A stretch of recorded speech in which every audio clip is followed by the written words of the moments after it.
Good evening, everyone. It is my pleasure to introduce Janet Hebert for this year's presidential address. Janet was my PhD supervisor and mentor, and I'm privileged to say she is now my friend and collaborator. I've benefited personally enormously from Janet's dedication, wisdom, and personal commitment as a mentor. Although she excelled at everything you'd expect from an academic supervisor in relation to the work I was doing, she invariably displayed concern about my broader career and future as well.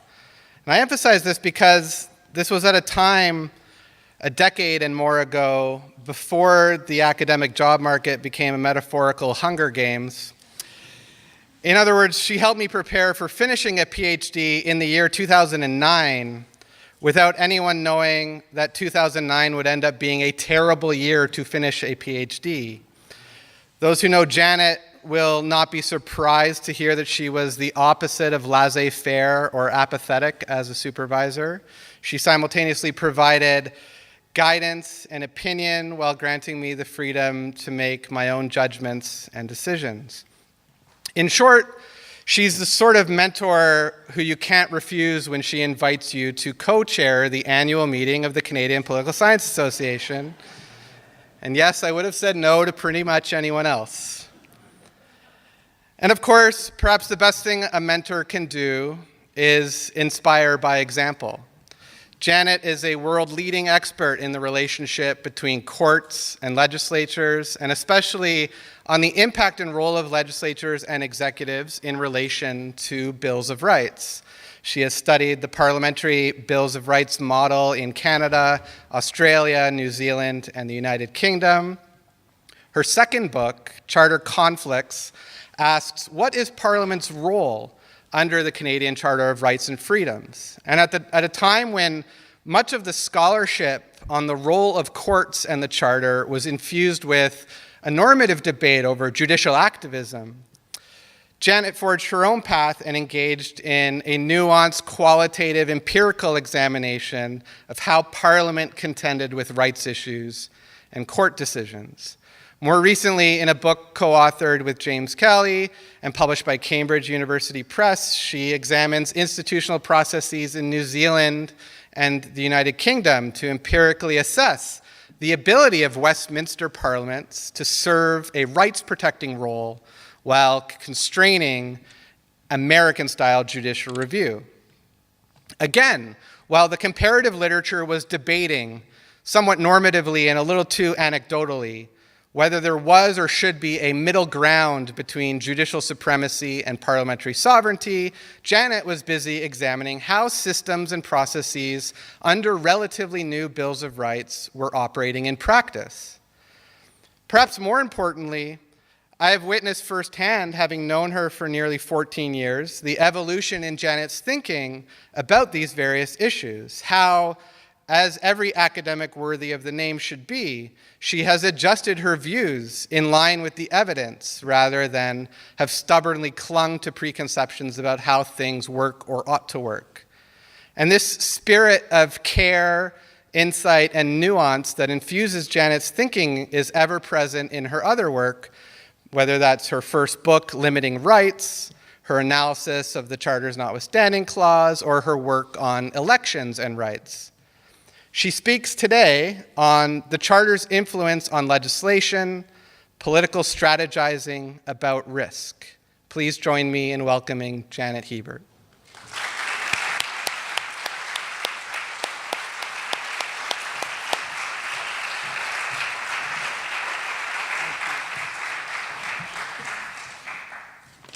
Well, thank you, Emmett, for such kind words about my career.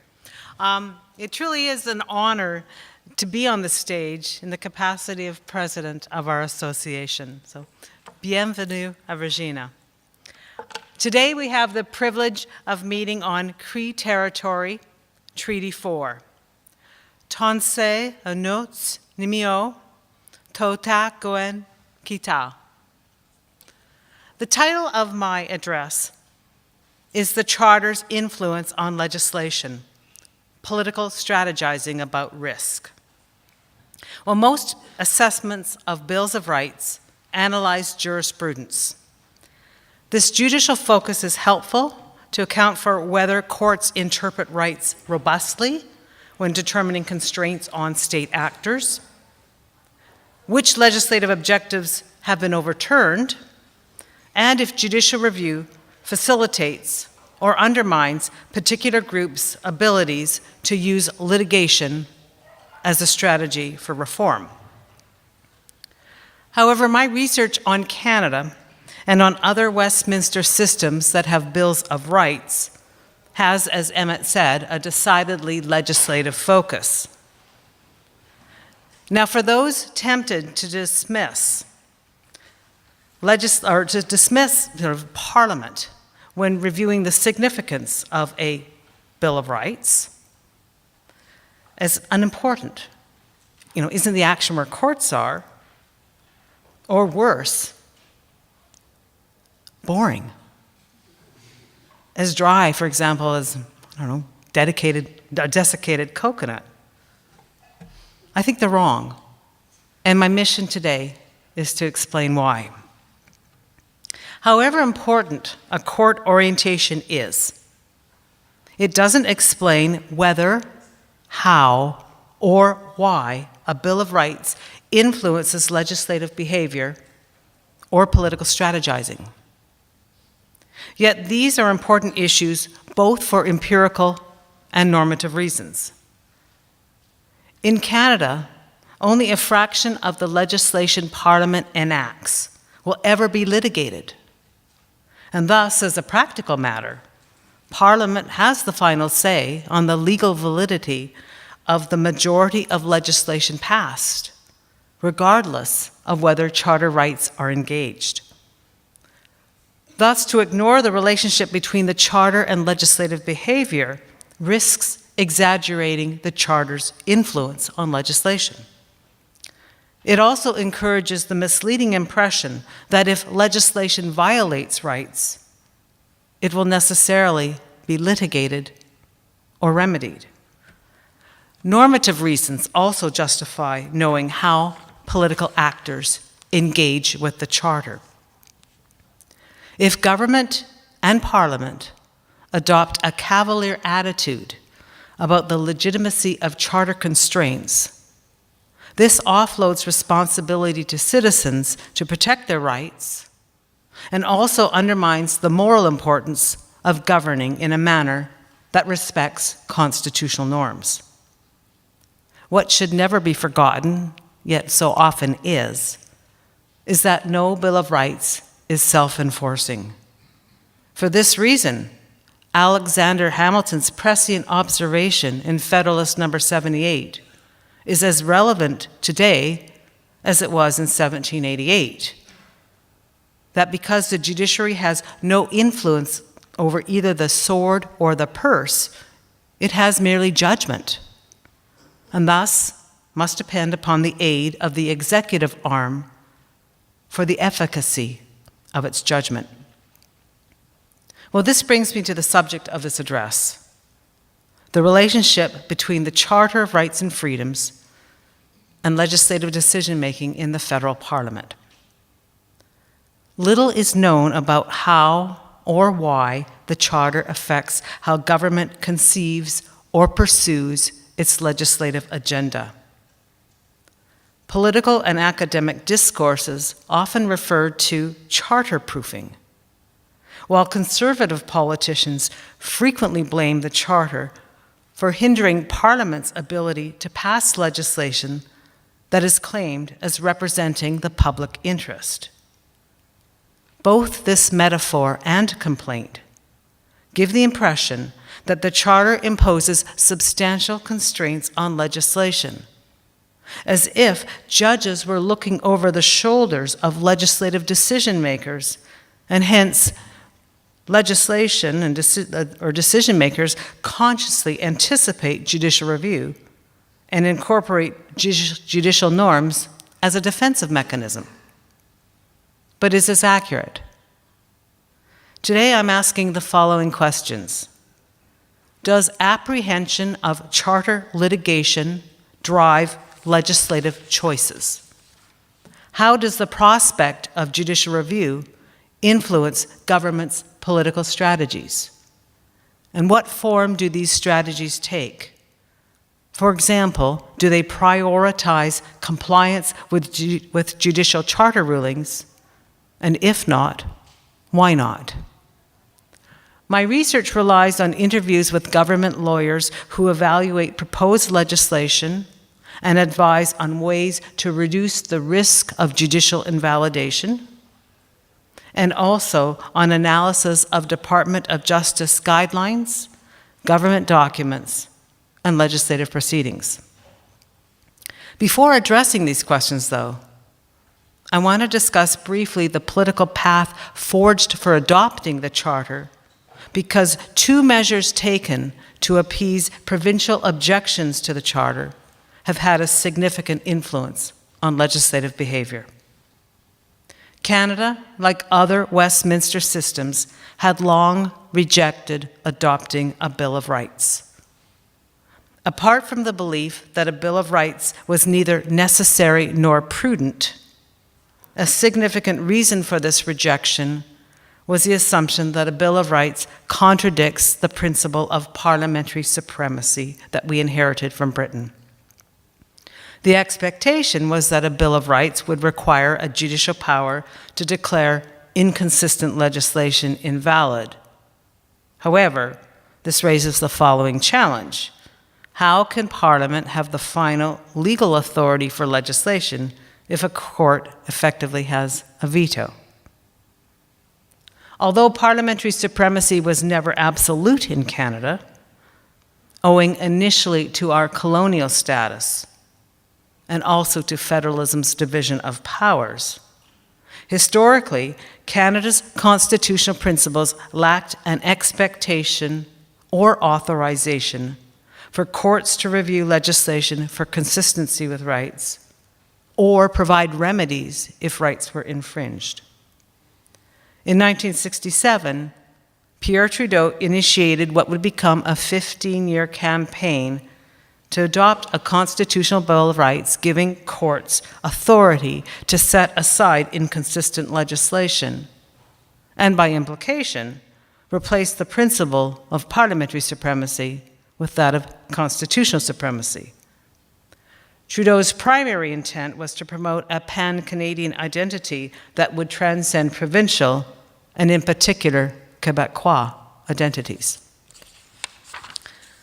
At the time, no strong public demand existed to treat rights in a peremptory manner and give courts authority to displace the legality of Parliament's judgment. Attitudes reflected confidence, even smugness, in the British traditions underlying our political federation, which placed more emphasis on democratic principles of representative government than on concern for minorities' rights. This smugness was indifferent to rights violations that occurred with alarming regularity, directed in particular at Indigenous peoples, persons of color, ethnic and religious minorities, gays, lesbians, and transgendered persons. In short, anyone affected by state-sanctioned and societal-based prejudices. Canadians were also uncritical of the role racism plays in how the coercive powers of the state are used, and the fact that Canadian courts were placing far less emphasis on principles of fairness when addressing police misconduct than in many other common law jurisdictions. Confronted with Trudeau's continued attempts to promote a constitutional Bill of Rights, the provinces remained extremely critical about relinquishing legislative supremacy. So federal authorities considered two options to appease political concerns. One option was to include a general limitation clause that referred to limits on rights that are generally accepted in a parliamentary system of government. The expectation was that this clause would undermine judicial willingness to strike down rights-offending legislation. The second option was to include a notwithstanding clause that would allow legislatures to insulate legislation from judicial review or remedies. In short, both clauses were attempts to use constitutional design in a strategic way to appease provincial concerns by ensuring that rights would not be interpreted with the same peremptory character normally associated with a Bill of Rights. As it turned out, federal proponents of the Charter favored the limitation clause. However, subsequently, in response to strong criticism from interest groups, the wording of this clause was changed, and it would now place the onus on Parliament or a provincial legislature to justify restrictions on rights.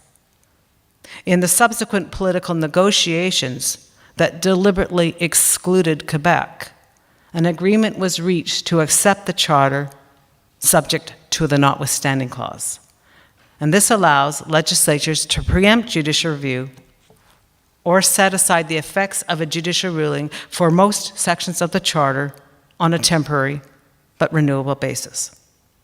So let me now turn to the principal focus of this address, the relationship between the Charter and legislative behavior.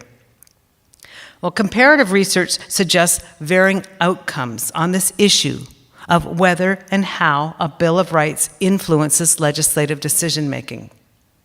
In the United States, a focus on constitutional compliance in Congress is said to be virtually non-existent.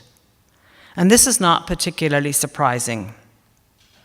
A separated system undermines institutional capacity to emphasize rights compliance because of multiple opportunities and incentives to amend or abandon proposed legislation. In sharp contrast, in several European jurisdictions, Germany, Italy, Spain, and France, legislative decision makers are said to act strategically by engaging in risk-averse behavior to avoid or minimize the possibility of judicial censure. The availability of abstract judicial review in these jurisdictions also allows opposition parties to challenge legislation, often to wrangle concessions from government. And this is a process where the opposition or parliamentary minority can initiate judicial review in the absence of an actual case. My research with Jim Kelly on New Zealand and the United Kingdom reveals that government domination of the legislative process operates as a disincentive for government to restrain or alter its legislative agenda by incorporating judicial norms despite the existence of a Bill of Rights. However, unlike the Canadian Charter, neither of these Bills of Rights allow courts to declare inconsistent legislation invalid. So what about Canada? Do stronger judicial remedial powers than in New Zealand and the United Kingdom make a difference? In other words, does apprehension of having legislation declared unconstitutional affect legislative behavior? Does the notwithstanding clause mitigate these concerns? Well, the Charter has certainly influenced how proposed legislation is assessed. Government lawyers evaluate legislative proposals and advise departments and ministers about the risk of a successful Charter challenge, the potential consequences should government lose, and provide advice about how to reduce that risk. These evaluations are based on legal assessments of relevant case law and serve two purposes. The first purpose is to ensure that government is aware of whether a proposed bill is vulnerable to judicial censure and thus has the option to redress possible problems before the bill is introduced to Parliament. The other purpose is to serve a little-known statutory obligation that the Minister of Justice informs Parliament if government is introducing legislation that is inconsistent with the Charter. while no statement of charter inconsistency has ever been made, and many of those interviewed emphasize that there is an overriding presumption against ever making a statement of charter inconsistency. While some might be tempted to equate this presumption against ever reporting that legislation is inconsistent with robust charter screening, is implied in the analogy referred to earlier as charter proofing. The idea conveyed is that potential charter problems will have been identified and resolved by the time a bill is introduced to Parliament, thus negating the need for any statement of charter inconsistency. Well, if this were an accurate characterization of the Charter's impact on legislation, it would indeed suggest that courts exert a high degree of influence on the government's legislative agenda, albeit indirectly. It would also indicate that a government's legislative strategy places a premium on risk aversion in the sense of avoiding or minimizing the possibility of losing a charter challenge. However, my research suggests these inferences are not warranted. It's not clear that government prioritizes charter compliance, at least not as much as many assume, and certainly not as much as implied by the metaphor of charter proofing. Interviews with government lawyers indicate that advice on how to lower the risk of judicial invalidation is often rejected, and that it would be entirely inappropriate to equate the absence of a statement of charter inconsistency with confidence that the legislation will be defended successfully if, in fact, there is a charter challenge. Many suggest that the decision about whether a department or a minister will accept charter advice boils down to a government's risk tolerance. And internal justice documents confirm this, that the lack of a statement to Parliament of charter inconsistency is a poor indicator of charter compliance.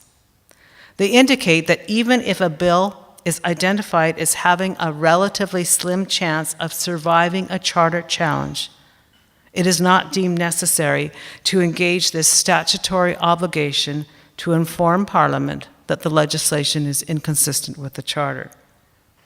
Charter consistency is equated with the idea of being not inconsistent and or being not manifestly unconstitutional. However, to characterize a legislative bill in this manner requires only that a credible argument can be presented when defending legislation. Yet this credible argument need not require confidence that it will be a winning argument. And you have to ask yourself, what lawyer is not capable of presenting what appears to be a credible argument to justify why legislation was introduced? Well, senior justice officials dispute the suggestion that a low standard for reporting charter inconsistency has any relevance for this larger issue of whether legislation complies with the Charter. Their explanation is that serious rights problems will likely be rectified before the bill is introduced. Thus, it doesn't really matter that a low standard is used when determining if this statutory reporting obligation is engaged to alert Parliament that the legislation is inconsistent. However, this explanation requires extremely strong faith that political decisions about how to proceed with the government's legislative agenda necessarily prioritize charter compliance at the expense of other, more politically oriented considerations that may in fact conflict with the Charter. It also cannot account for what lawyers confirm in interviews, that the absence of a report on charter inconsistency should not be mistaken for confidence that the legislation will actually survive a charter challenge. This explanation also begs the following question.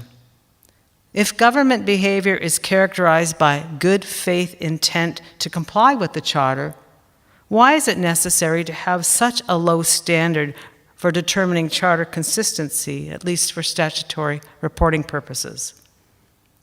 In any event, government claims of charter consistency are challenged frequently before parliamentary committees by legal experts such as the Canadian Bar Association.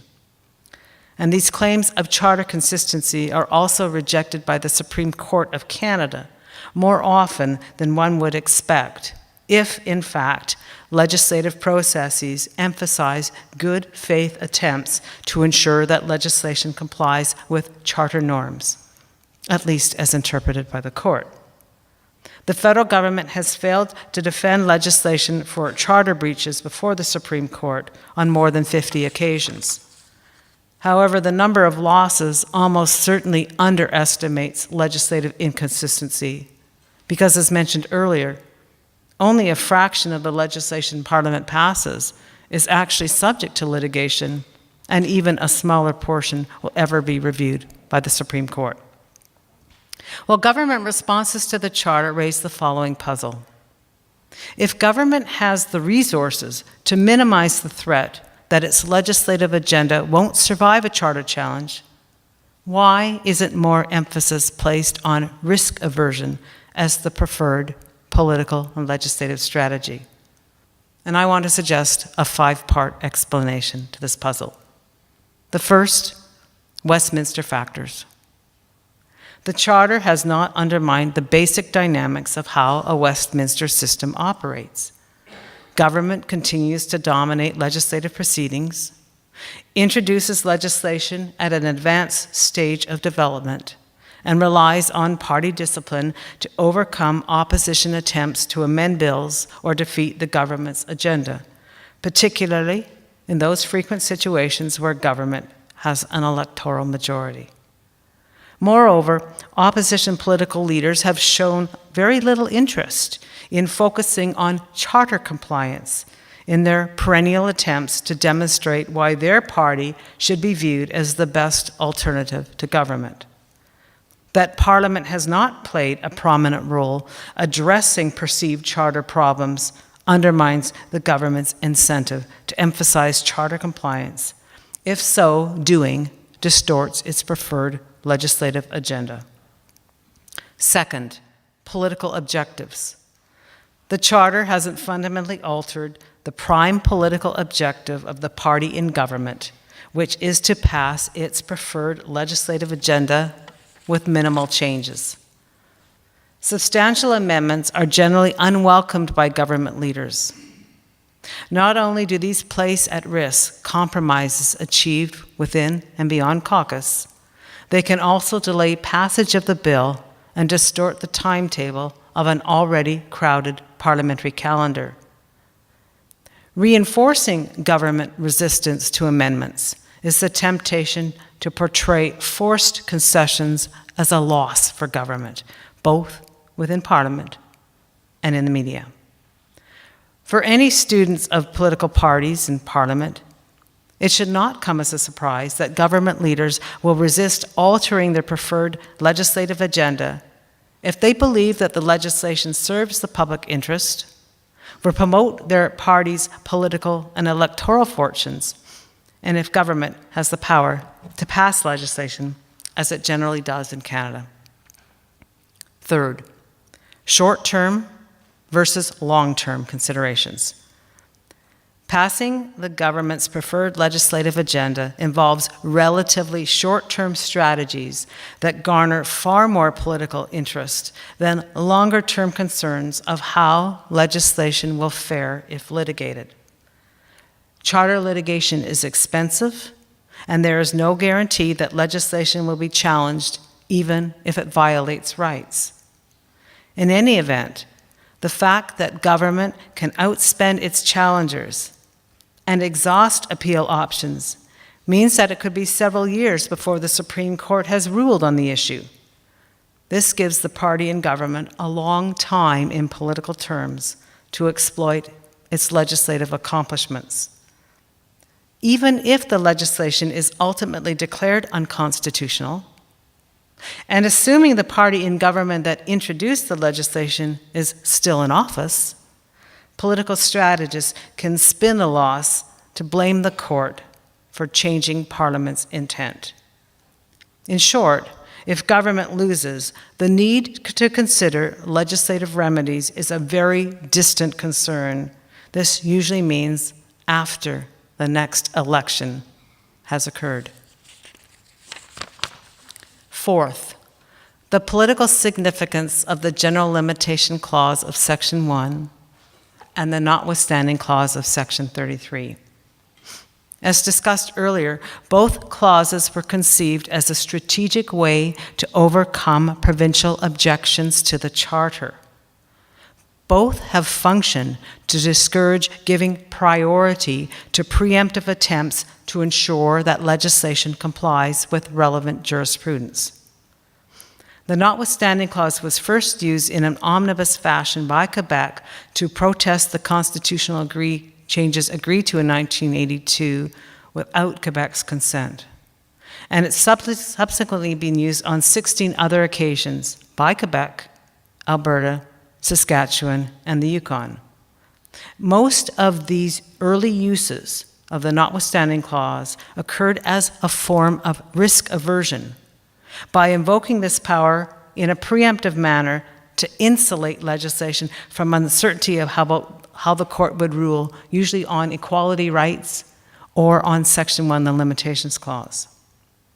However, controversy about using the notwithstanding clause has resulted in extreme reluctance to invoke this power, which has not been used since 2000. Yet it's not safe to assume that reluctance to invoke Section 33 means there's a greater emphasis on preemptive compliance with judicial interpretations of the Charter.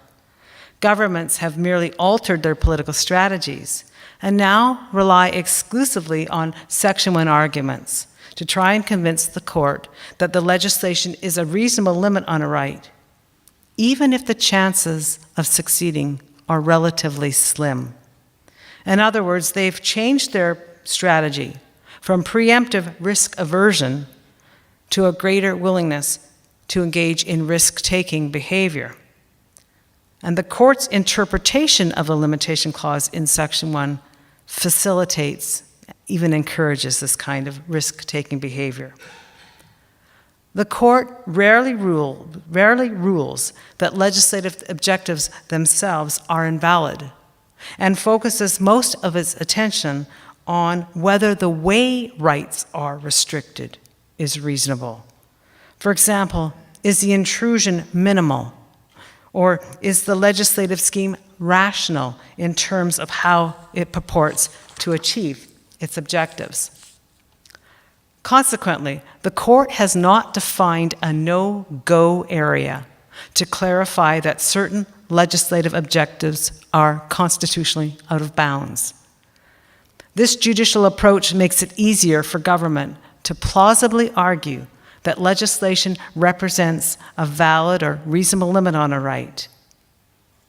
The form Supreme Court remedies take also discourages a focus on preemptive compliance with relevant jurisprudence.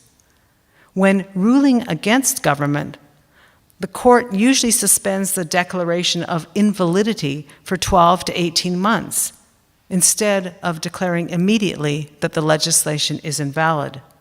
This adds another year or more before it is imperative that government either passes remedial legislation or is forced to accept the consequences of having the legislation invalid. Fifth and final, judicial proportionality assessments. The Section 1 exercise almost always entails a proportionality assessment, which constitutes the most imprecise and subjective aspect of judicial review.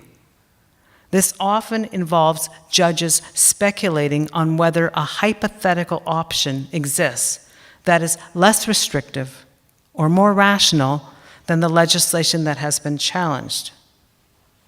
Although the questions are predictable, the conclusions are not.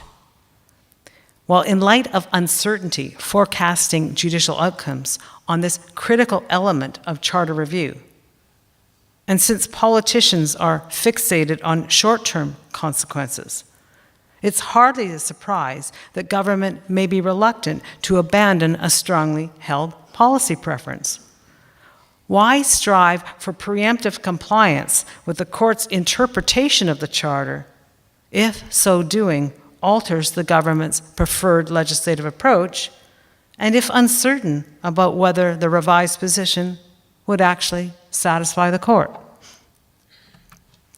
Well, how should political strategizing be characterized? Despite the significance of these 5 factors to explain why apprehension of judicial censor hasn't had more influence on legislative behavior, it's not accurate to suggest there's a singular legislative response to the Charter. There are 3 basic positions governments have taken in terms of their willingness to risk judicial censor, which I characterize as low risk taking, calculated risk taking, and high risk taking. All of these involve strategizing, but not all place the same emphasis on insulating legislation from the likelihood or consequences of losing a charter challenge. Let me outline briefly the differences between these 3 positions. First, low risk taking. This is where there are reasonably strong efforts made to anticipate and redress potential judicial concerns. A good example of this was when the Liberal government responded to the 1995 judicial ruling that restrictions on tobacco advertising were unconstitutional. The legislative response paid extremely close attention to the court's earlier concerns, to the point where critics of the idea that tobacco companies should have the right to advertise a deadly product, myself included, complained that the legislation was a cut and paste job of a morally suspect ruling. The extent to which a government pursues this strategy is almost certainly influenced by how the Justice Minister interprets his or her obligation to comply with judicial interpretations of the Charter, and also by the extent to which he or she is able to exert influence on cabinet colleagues. In that particular case, the Health Minister wanted to use the notwithstanding clause, and the Justice Minister wouldn't allow it. The second strategy, calculated risk-taking. Under this strategy, a Minister of Justice might have a good faith belief that the legislation complies with Charter norms, and yet not be entirely confident that the legislation will survive a Charter challenge. Nevertheless, political leaders are willing to take a chance that, if challenged, government lawyers can convince the court that the legislation is constitutionally valid. This is most likely to occur where the government has a strong policy preference that is inconsistent with a low-risk strategy. A recent example of measured risk-taking was the Liberal government's approach to medically assisted suicide following the Supreme Court's ruling in Carter versus Canada. The court ruled that the prohibition on assisted dying is unconstitutional, where it denies consenting adults the opportunity to terminate their life if they have a grievous condition that causes enduring and intolerable suffering.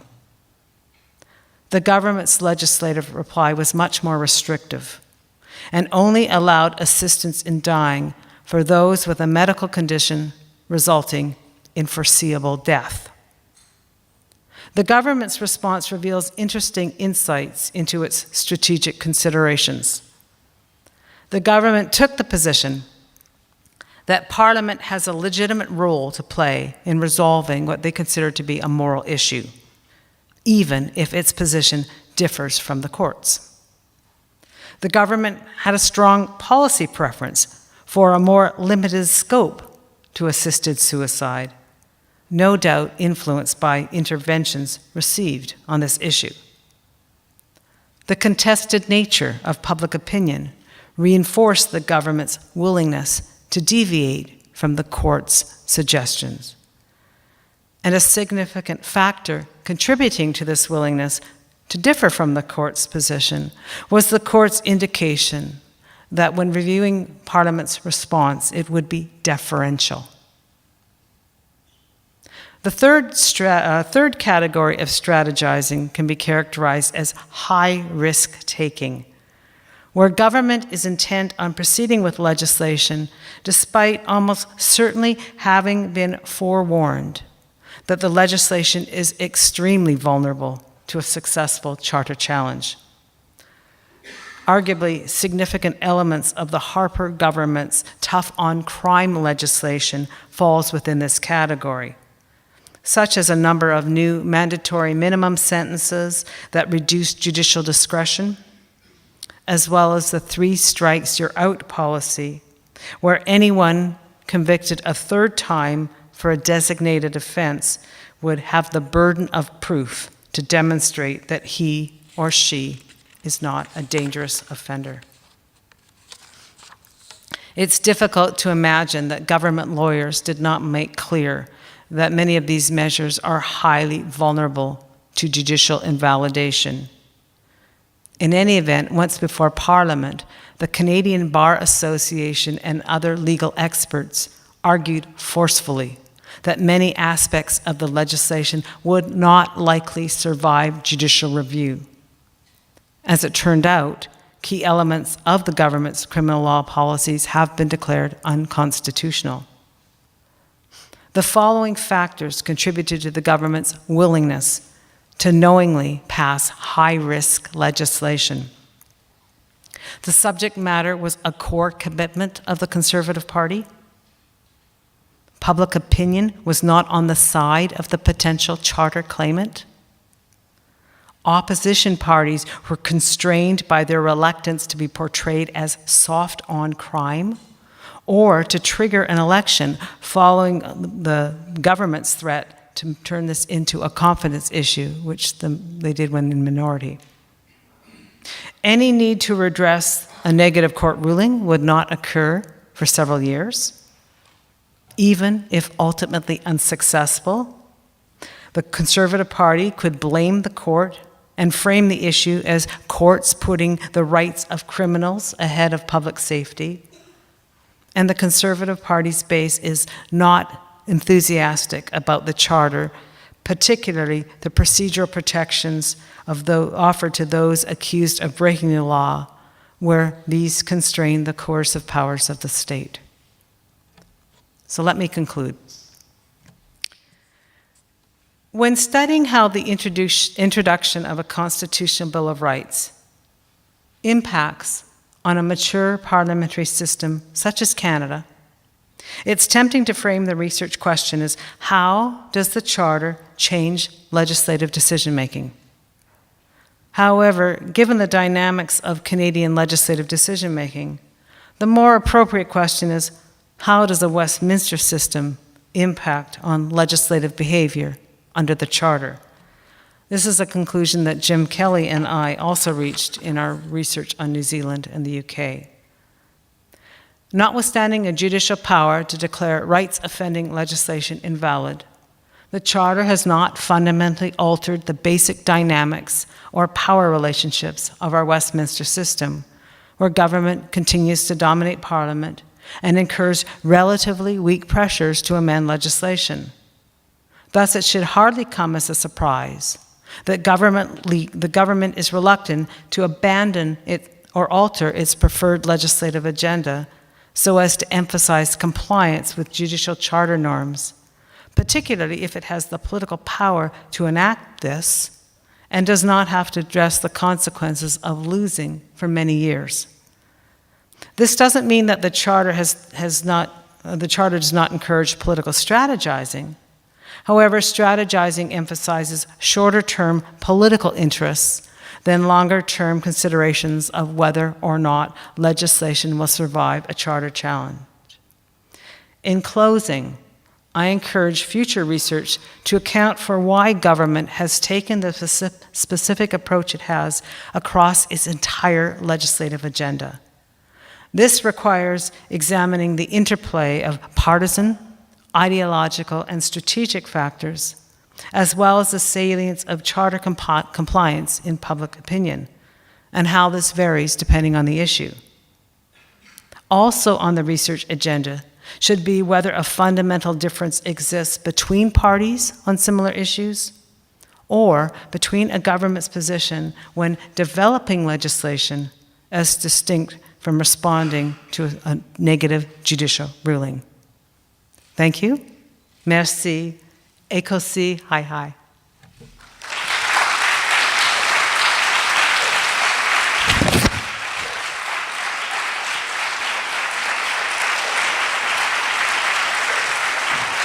I'll just take my seat.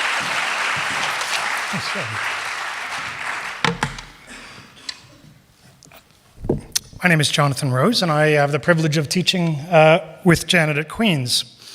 I've been asked to offer not a word of thanks for Janet's address because, given the richness of what we've just heard, we'll all need some time to think through the consequences and implications. But in short, thank you, Janet. Instead, I've been asked to speak about Janet as a colleague, and I'm more than happy to do so. Before the address, Peter Russell was saying that his first memory of Janet was a young woman came bounding into his office and said, "I'm from Nanaimo, I'm writing a thesis on the charter, and you're going to be my supervisor." And finished it off by saying, "And that's Janet." To which I would say that is absolutely the Janet we all know. Janet has laser-like focus, and when she sees something, she goes for it. Anyone who knows Janet knows that when she is interested in something, she is absolutely all-consumed with it. That can be her passion for cooking, her love of art and antiques, but also, as we've heard today, her passion for scholarship around the Charter. In all of these areas, she has a critical eye, passion for detail, and an obsession for excellence. That meticulous and careful quality that spills over in her engagement with colleagues and students as well. Janet is very generous with new colleagues. Often she's the first to have them over to her home and show them the ropes and how to avoid the inevitable minefields of a new university. She goes out of her way to make connections not just among her colleagues in the Canadian field, but those in other subfields, and ensuring that junior colleagues are introduced to senior colleagues in a convivial and informal setting of a great meal, invariably prepared by her and featuring one of her favorite dishes, I recall, penguin pie.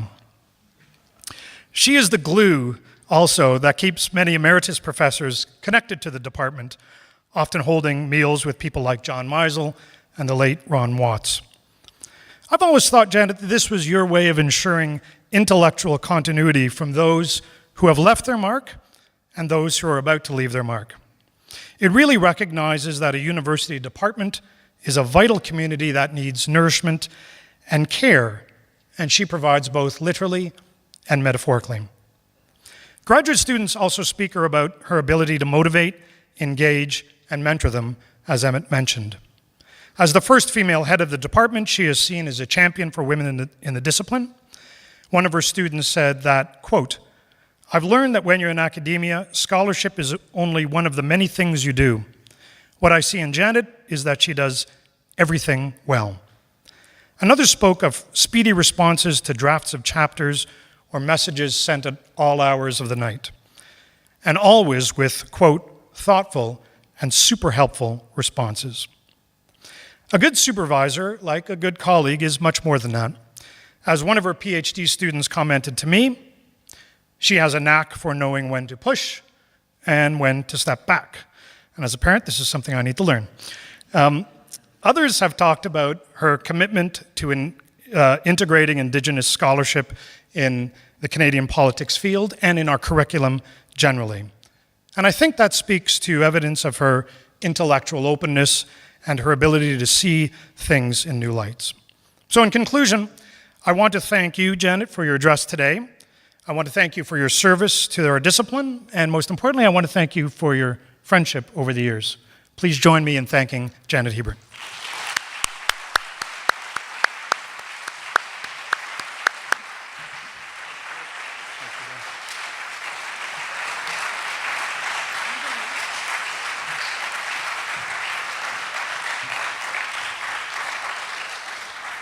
Well, thank you very much. Yeah, as I said at the start, it's been an honor. I don't necessarily encourage any of you to be president and have double knee replacement at the same time, so if I'm hobbling a little bit, that you will, I'm sure, appreciate why.